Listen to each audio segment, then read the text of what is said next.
I heard you were looking for stories from the cesspool called Los Angeles. Unfortunately, we can't choose where we were born, and I have the distinct honor of being born and raised in the city of demons.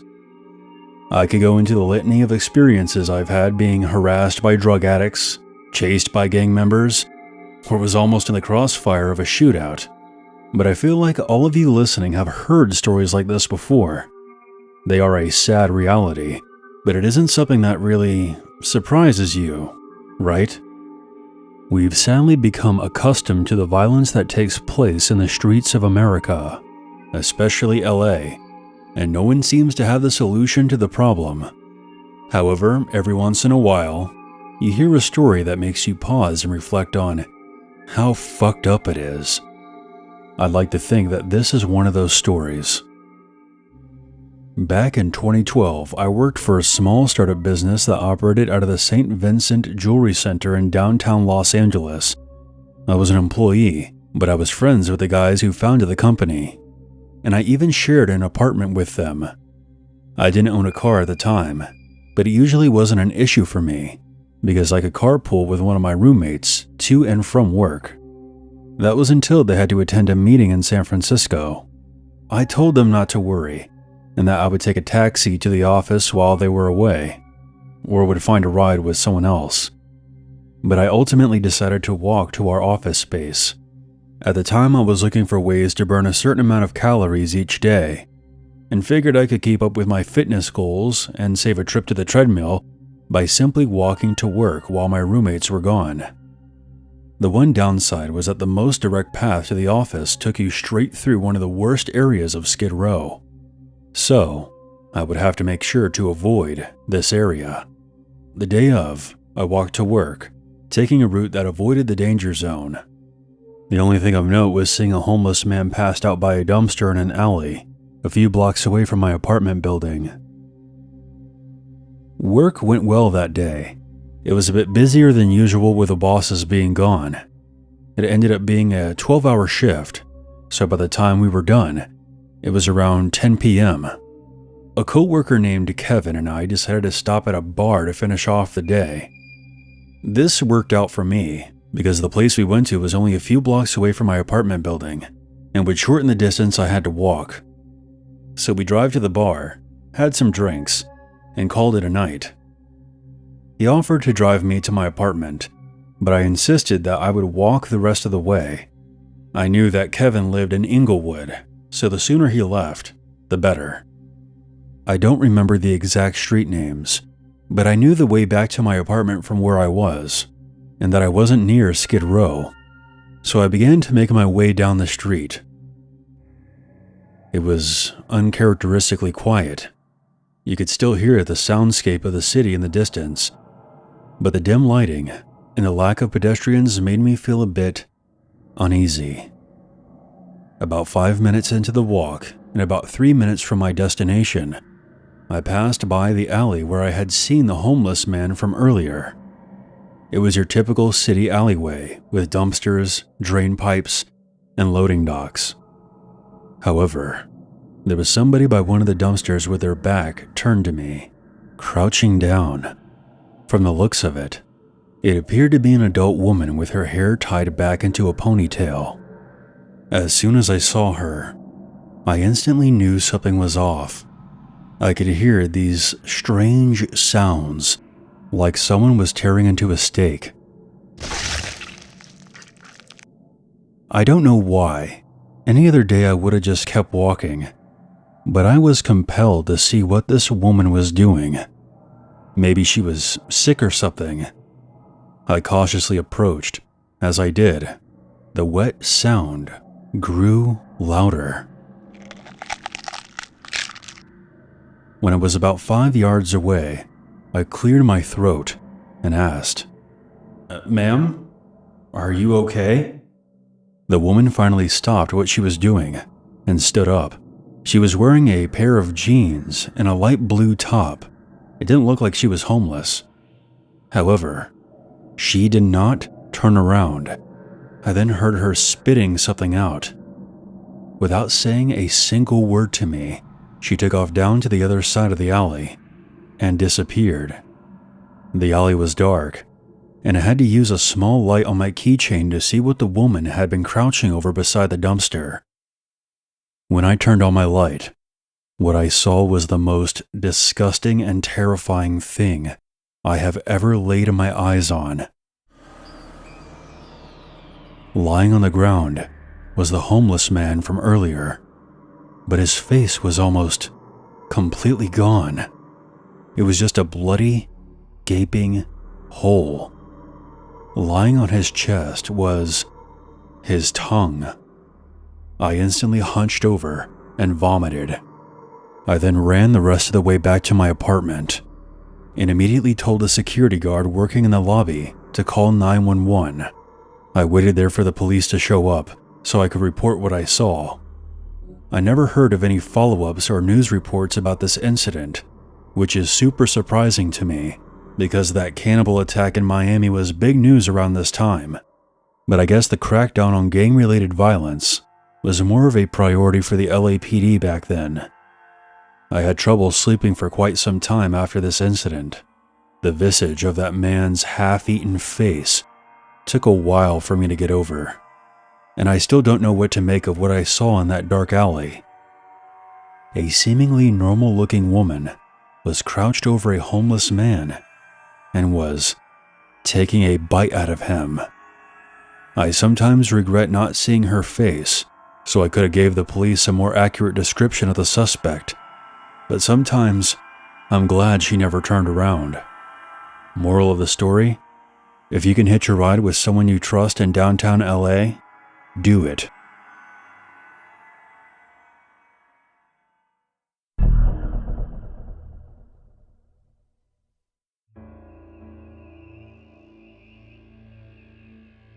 Last year, I started law school in Los Angeles. I have never lived in a big city before, and I was really excited to relocate to a massive city with over 4 million people.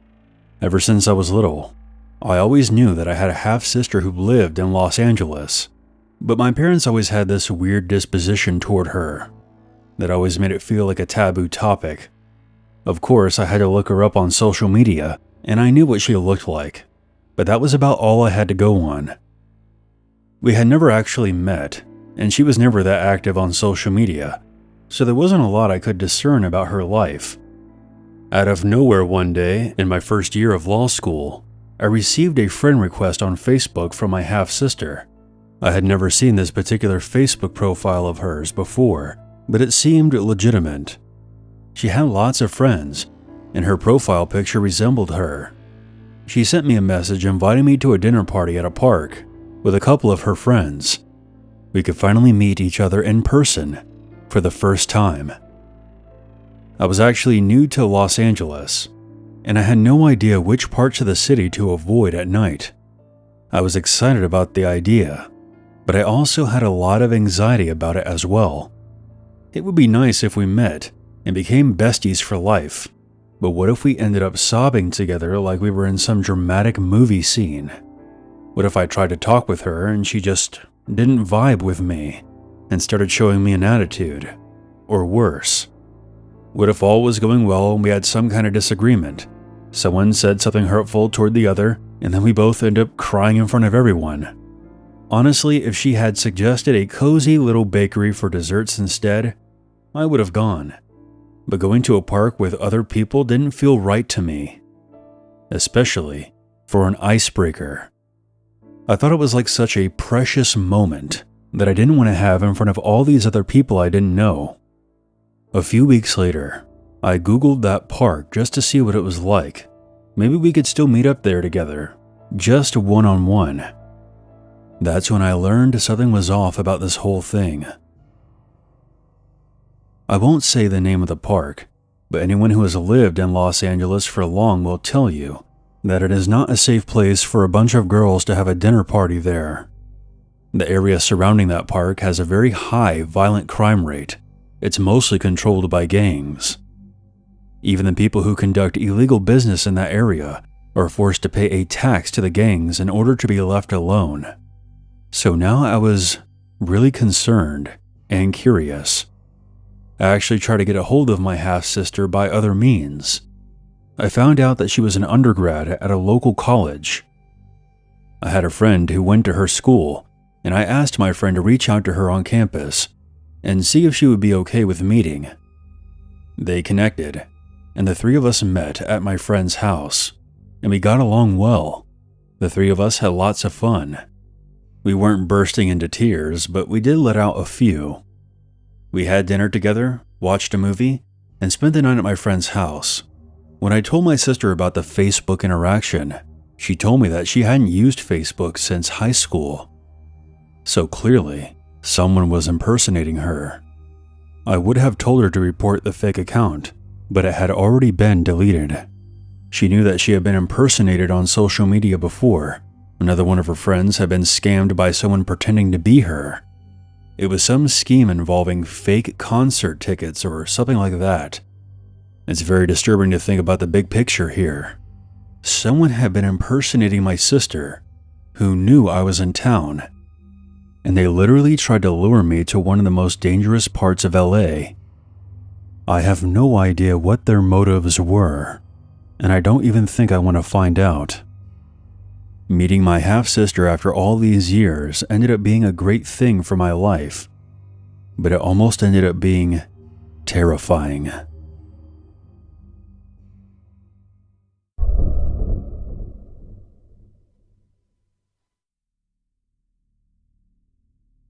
I'm a 27-year-old female, and this happened when I was 24. I live in Los Angeles, California, and have for my entire life. I was feeling lonely one day, so I decided to go onto Craigslist. Yeah, I know. Very bad decision making. I tried to find someone to hang out with. Not necessarily a date, just someone to chill with. If it led somewhere, then so be it. That was my naive thinking in those days. The free spirit mentality can really put you into some dangerous situations. I exchanged emails with a few guys, one of which stood out to me. He sent me some pictures and I was okay with how he looked. He seemed nice enough. I agreed to have him pick me up and grab a cup of coffee. It took him a lot longer than he said it would to get to my place, and once he arrived, I instantly regretted agreeing to this. But being overly polite and feeling awkward, I went along. Instead of heading to Starbucks as we planned, we drove to CVS. What are we doing here? I have to return some stuff real quick, so I have some money for the drinks. I was super uncomfortable and just wanted to get out of there, but my shyness got the better of me, and I just decided to wait it out. Once he returned, he said, "I have to stop by my apartment really quick. I forgot something." We pulled into an underground garage. Once we parked, he said, "Be right back." You have no idea how badly I just wanted to run as soon as he left, but I didn't. Once he got back into the car, again, I could tell right away that he was high on something. Having been to rehab myself, it was obvious to me. I then told him that I had gotten an emergency phone call while he was upstairs, and that I was sorry but I had to be taken back, and that he could just drop me off at the nearest train station, so he didn't have to drive me all the way back home. He nodded his head, and the car ride became even more awkward than before. We soon got onto the freeway, which was the fastest route to the station, but we ended up passing the exit we had to take. I told him a few miles ahead of time, "Hey, you just passed the exit." He just simply ignored me. Instead of pulling over to the right lanes, he kept pulling further and further over to the left until we were in the far left lane. I asked him what he was doing, trying to keep my cool. I don't remember his exact words, but it was something along the lines of, "I'm not dropping you off. We're gonna have some fun together. Why do you think I did all this?" I looked at him with my jaw nearly dropping to the ground. I then asked him, "So you're refusing to drop me off?" "Yeah." He then sped up the car, The first thing I thought of was to call the police, so I pulled my phone out. He then reached over and hit me in the face so hard that I dropped my phone. I was in total shock. The phone had fallen somewhere below the driver's seat, so I couldn't get to it. I was now panicking. As we continued down the highway, I tried desperately to think of what I should do. We came up to another interstate, and for some reason, seeing the freeways intersect and how we were about to get onto a ramp was extremely alarming to me.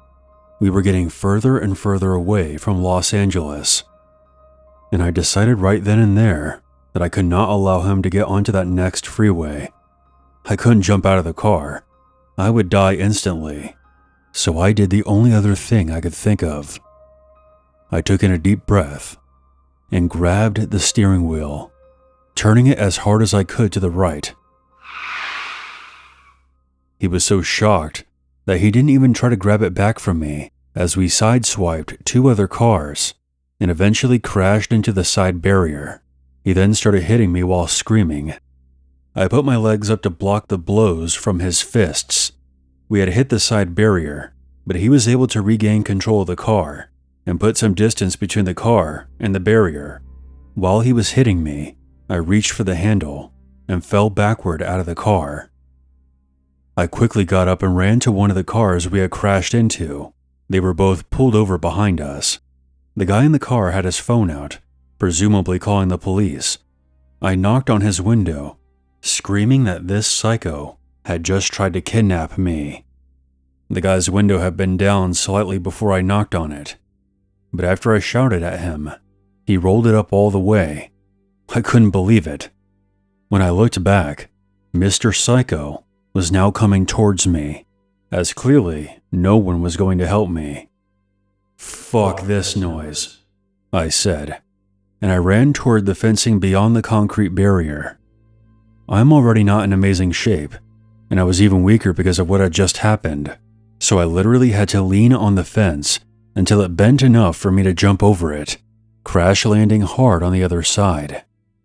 Luckily, instead of pursuing me, Mr. Psycho ran in the opposite direction and just left his car on the side of the freeway. Once I was over the fence, I realized that I was on some horse trails that I was familiar with because I had worked at the equestrian center nearby. So I just walked through the miles of trails until I got to the next nearest city, which was Burbank. I then called the cops from a bowling alley telephone. I never found out what happened to Mr. Psycho or my phone. The cops never followed up with me after I filed the report, but I hope he got in some kind of trouble for, trying to take me somewhere against my will to have some fun.